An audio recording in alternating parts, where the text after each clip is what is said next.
Hey,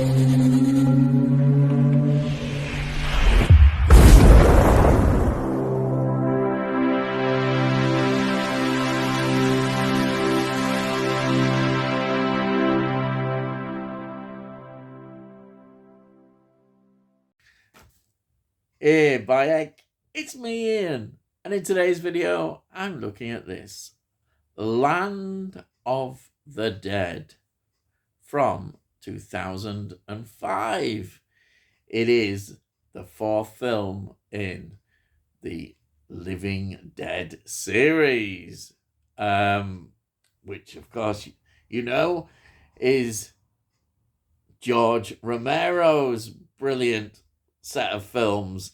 This is a zombie apocalyptic film, and it's great. Of course, we'd had 1968, we'd had Night of the Living Dead, then we'd had Dawn of the Dead 1978, and then we got Day of the Dead 1985, and then 20 years later, I decided the time was right for zombies to come back because they were popular again. So he came up with this. Yes, it's 97 minutes long. 74% on Rotten Tomatoes, which I suppose isn't too bad. You know what it's like with the critics. Now, the budget was $15 to $19 million, and it made box office $46.8 million.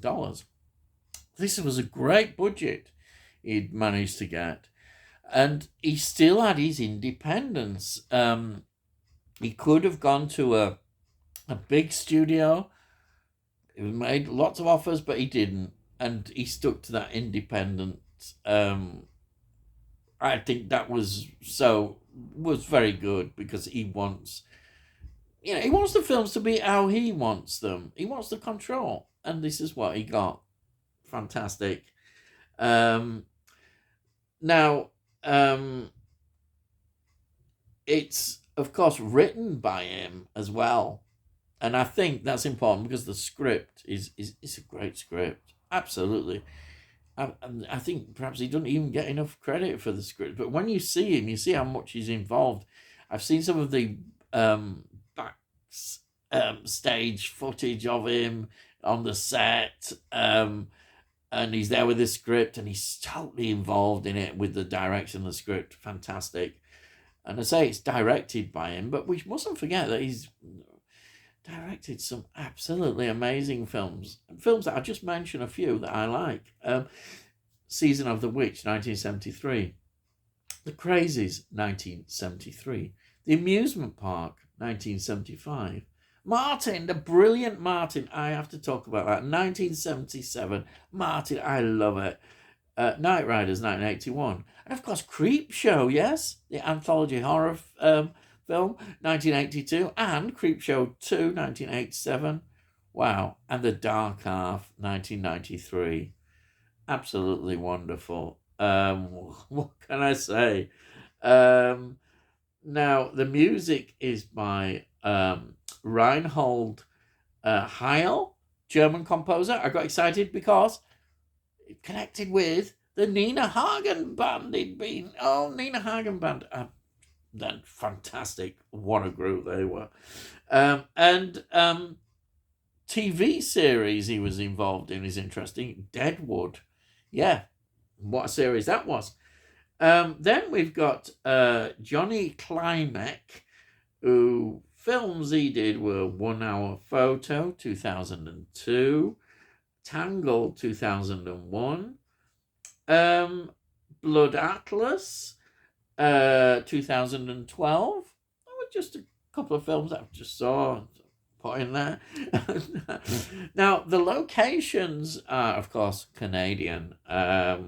We've got Toronto, which is Ontario, Mississauga, Ontario. We've come across that one quite a few times in filming. Brampton, Ontario, Pittsburgh, Pennsylvania, USA. That's just a bit of an American location, but it's all basically Canadian filming. Now, let's get into the cast. The cast is headed by Simon Baker, who plays Riley Dembo. He was in The Red Planet, 2000. The Devil Wears Prada, 2006. Great Meryl Streep film. The Killer Inside Me, 2010. Blaze, 2022, which was an Aussie film. But he's well known, and I don't know this because I didn't watch it, but in terms of a TV series called The Mentalist, between 2008 and 2015, he made 151 episodes as this leading character. So there we are. That's a pretty good working set of things that he was involved in. Then we've got John Leguizamo, who plays Colo de Mora. I like that name. Oh, yes. Casualties of War, 1989. What a great film. Then we've got Die Hard 2, 1990. Yes, in a Die Hard film. Carlito's Way, you've heard of that one, 1993. Spawn, 1997, which is one of those comic book films. And of course, he's in The Happening, 2008. Oh, yes, I love it. I know a lot of people don't, but that's an M. Night Shyamalan. Yes, love it. John Wick, 2014, he's in that. That's great, isn't it? John Wick Chapter 2, 2017. Wow, and he was in The Menu. The Menu, I absolutely love The Menu. That's 2022. And then we've got a real legend. Dennis Hopper, who plays Paul Kaufman. Dennis Hopper, legend. What a career. A very interesting character on and off the screen as well. Could be controversial, but Easy Rider, 1969. What a film. It's one of my all-time great favourite films. I don't know why people don't appreciate it enough. I think it's a fantastic film. 1969, Easy Rider. Then we've got True Grit, John Wayne film, 1969. And The Last Movie, 1971, is one he directed. He's also in Apocalypse Now, 1979. The Texas Chainsaw Massacre 2, he's excellent in that, 1986. Also in 1986, he was in Blue Velvet, which is another well-known, interesting film. True Romance, yeah, it's in True Romance, 1993. Speed, of course, 1994. Waterworld, 1995. Wow, amazing, absolutely amazing. Then we've got Asa Argento, who plays Slack. Yes, Asa Argento is the daughter of, yes, you know it, the brilliant director. Oh, yes. Demons 2, 1986, she was in. The Church. Wow, I absolutely love The Church. She was in that. And that is amazing film. The Church, yeah. Wow, I just can't talk enough about her. And then she was in Triple X 2002. And then she was in her father's, Dario Argento's The Mother of Tears 2007, which completes the trilogy with Suspiria. Suspiria is absolutely fantastic. Then Inferno, and then this one, Mother of Tears. And she was also in Dark Glasses in 2022. Amazing set of films, really. Eugene Clark then plays Big Daddy Zombie. And what an outstanding figure he is. I've just picked him because he's so outstanding. But if you watch a lot of TV series and a lot of TV films, he's an actor who is very recognizable. He has got an absolute stack of work. I couldn't believe the amount. Just so many. Absolutely fantastic amount of work that he was involved in. Really. So, now, what is all this about?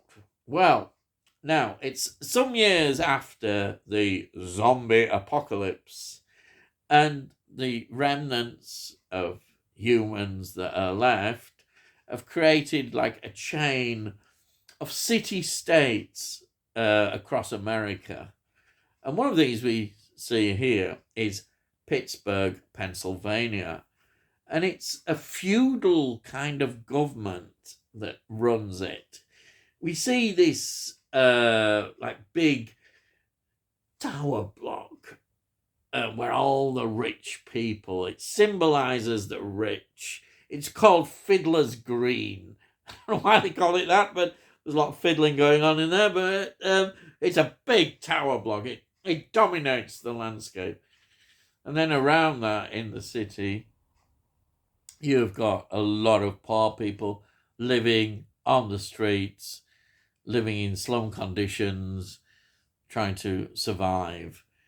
And the city is, it's got two rivers surrounding it, and also an electric barricade.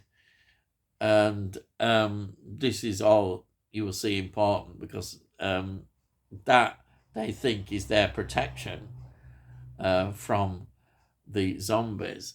But what we see is what makes this film so interesting, I think, in many ways, is that these zombies have started to adapt. They're developing their own sort of intelligence, if you want to call it in that way, of how to survive. And this is led, we see the leader in this big black guy, as he's called, Big Daddy Zombie. He is amazing.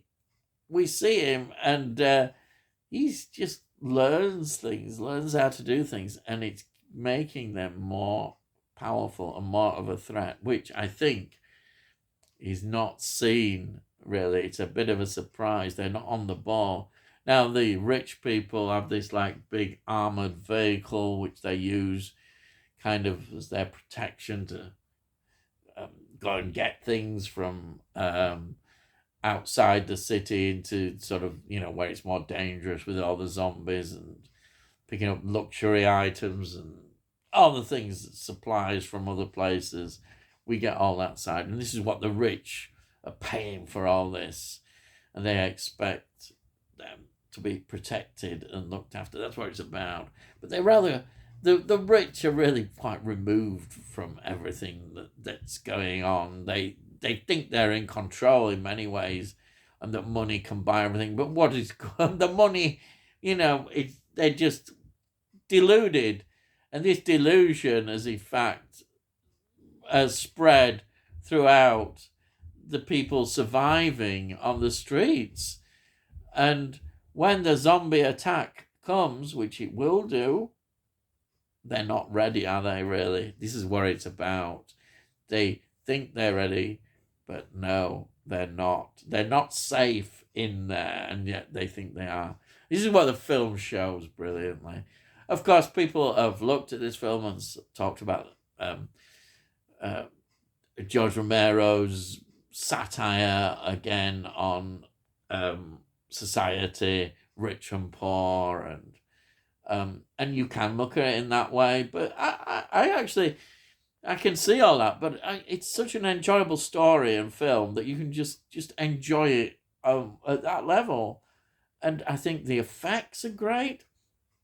The makeup, we see it on the extras. You can see all the makeup effects and some of the special effects are really good. Now it's moved on, and I think, I think that, just my personal opinion, I like this better than Day of the Dead, the last one, the 1985 one. I think it's a better film.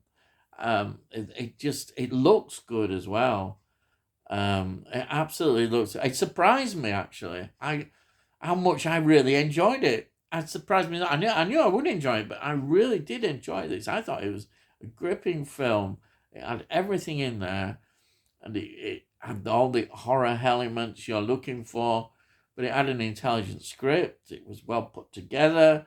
The way they looked at the world around the city, everything about it worked well. And that is due to his, as I mentioned before, his script and his direction and his vision for this film. It's amazing, absolutely amazing. I would highly recommend this film if you haven't seen it, but probably most of you have and wondering, I'm behind. But here it is, I'm just going to show it. I'm so pleased I've got this. This is, as I say, it's a Region A, 2 discs, and I've watched this one. This is the uncut, brilliant. It's extended directors. It's exactly what the George Romero wanted, I think, in this film. This one is the theatrical cut, but hey, this one is the one to watch. Highly recommended. So pleased to have got this in my collection, and I am lucky I'm able to play it, say, on a Region A. My player will play these American discs. And that's it. Yes, that's it. So, if you're new to the channel, please subscribe. We'll let you know when I put out these videos. You can look in the playlist, see all the things I've done. Like if you're interested in horror films, look at horror films, but you can look at all the other things I do. TV series as well. All sorts of films. Also, if you like music, I've got a bit of music going now as well. I'm interested in music, love music.